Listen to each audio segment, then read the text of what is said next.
Chris Farley's unique comedy stylings delighted Saturday Night Live viewers and moviegoers throughout the 90s. But despite how hilarious he was on screen, in many ways he was the archetypal sad clown. This is his tragic real-life story. Farley burst into the mainstream when he joined the cast of Saturday Night Live in 1990. He quickly became an extremely well-liked part of the show, which paved his path toward movie stardom. However, all good things must come to an end, and in Farley's case, that end came in a profoundly uncomfortable way when both he and his best friend Adam Sandler were let go from the show in 1995. In a 2017 interview with the Daily Beast, Sandler discussed that fateful day back in 1995. "We kind of quit at the same time as being fired. It was the end of the run for us. The fact that me and him got fired? Who knows?" While the end was rough, the journey was special, as Sandler did point out that the two had a good run on the show. While getting fired hurt them a lot back then, other opportunities eventually arose soon enough. Sandler also made sure to mention that he misses Farley, whom he views as a dominant force in comedy. As he put it, he's the strongest presence I've ever seen. He was the best. We all loved that boy. Farley's life was often tumultuous thanks to his fondness for drink and drugs. By the time of his untimely death on December 18, 1997, he'd been indulging in several substances for a long time. Alcohol, cocaine, heroin, marijuana, and mushrooms were all on the table, along with his penchant for overeating. While Farley was a man with many vices, he was also acutely aware of his shortcomings and often tried to get his destructive habits under control. He went to Overeaters Anonymous and Alcoholics Anonymous. He did stints at rehab and weight loss centers. According to Entertainment Weekly, during his final 2 years alone, he made at least 17 trips to rehab and attempted all sorts of purges and programs. This time I'm not just talking the talk, but I'm going to be walking the walk. Farley visited one particular detox center, Hazelden, so often that a friend of his said they should have named a wing after him. Unfortunately, none of Farley's many attempts at cleaning up his act stuck, as he always relapsed sooner or later. Everyone who's familiar with Chris Farley's particular brand of comedy knows that he was extremely physical and agile for such a large man. This was no mere fluke, as he really did have great athletic prowess. A 1998 Rolling Stone article discussed how he was an excellent athlete during his school years. He was a fantastic swimmer, and his size made him a natural choice for the football team. At his peak, he was an all-city defensive lineman, but alas, his dreams of becoming a pro never came to fruition, as his 5'9", 230-pound frame wasn't quite large enough to make it in the big leagues. Having been let down by his own size, young Farley was left to figure out another way to make sense of his life. He was still quite big enough to draw ridicule from other kids, and he developed a habit of making fun of himself as a coping mechanism. So he decided to draw inspiration from his hero, John Belushi, and make comedy his new contact sport. Even though his original football-based career plans didn't pan out, the physical training he went through helped with his whirlwind style of comedy. SNL boss Lorne Michaels has even described Farley as an athlete who knew how to use his body and could play hurt. Being on the heavier side wasn't always easy for Farley. In fact, he endured a childhood full of bullying in which he was pelted with some awful nicknames. He revealed to Rolling Stone some of the worst. Fartley, Lardass, Tubby, and of course Fatso was standard. To counteract this attack, he often used his talent for comedy as a defense mechanism, mocking his own weight before others could.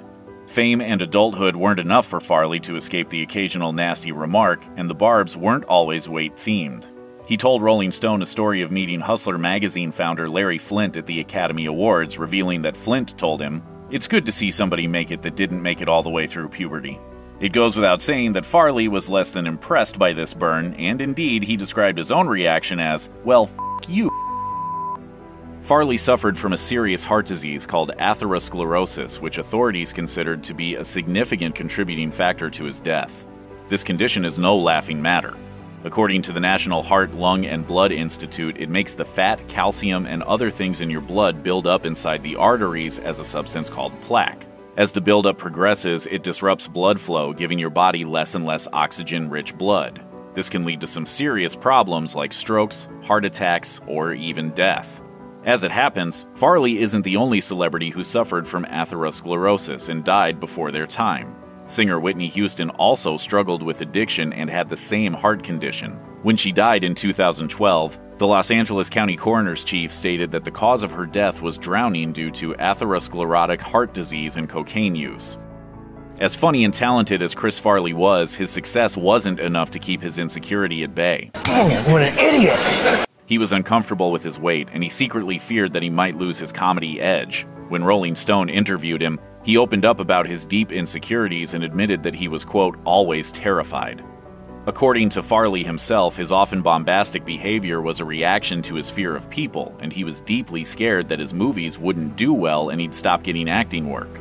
Other sources of terror included kissing up to studio executives, losing weight only to discover that he wouldn't be funny anymore, and even telling a great joke. He felt that when the roar of laughter died down, what followed was, quote, the most terrifying silence you've ever heard. That's a lot of insecurities piling up on one man, especially one who lived his life in the limelight. And Farley's fears and insecurities weren't all about his professional life.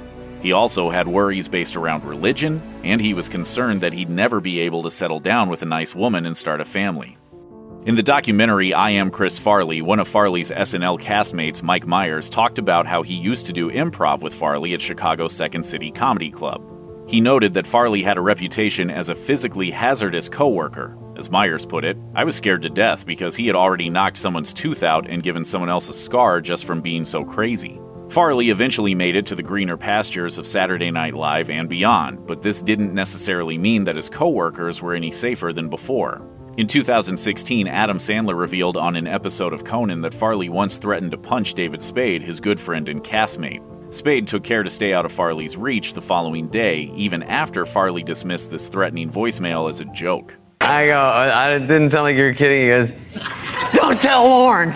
Oh, yeah. During a 2015 appearance on The Late Late Show with James Corden, Spade said that things once got much worse when the pair were shooting Tommy Boy. Farley hated when Spade went to have drinks with Rob Lowe while he slept, and he had his vengeance the next day as he crunched Spade's hand with his boots, and then Spade threw his Diet Coke at him. It was straight out of, like, Atlanta Housewives or something. They fought. Yeah. What do you remember? And then he threw me down of the this? stairs, and then they It was said, like a proper fight. Yeah. You had a proper fight about Rob Lowe.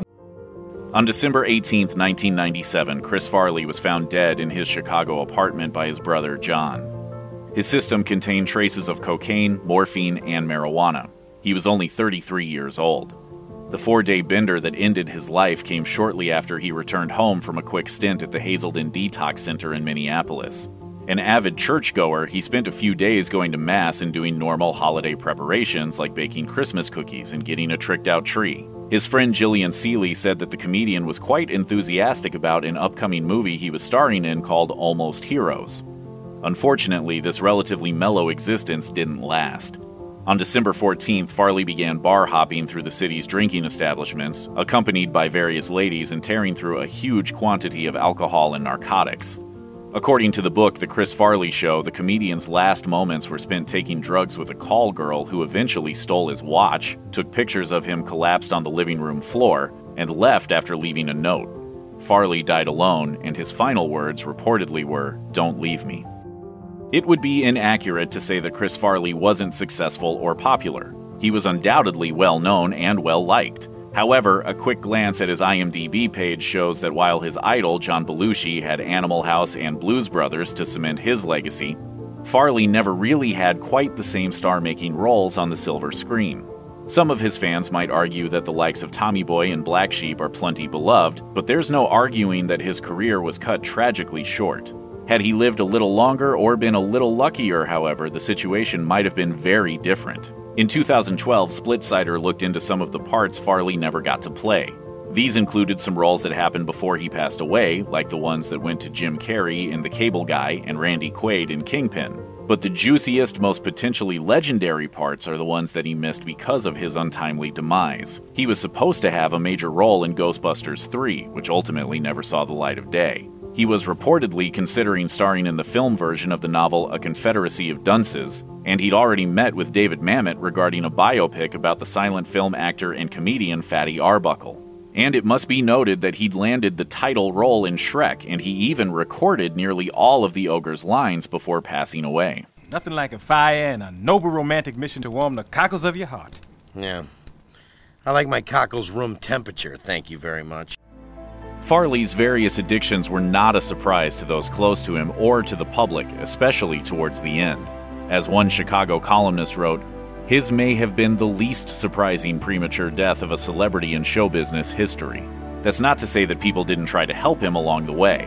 Old friends and family were painfully aware of his excesses. His old SNL boss, Lorne Michaels, fellow actors such as Dan Aykroyd, David Spade, and Tom Arnold, and Farley's own manager all tried to get him to cut out his vast intake.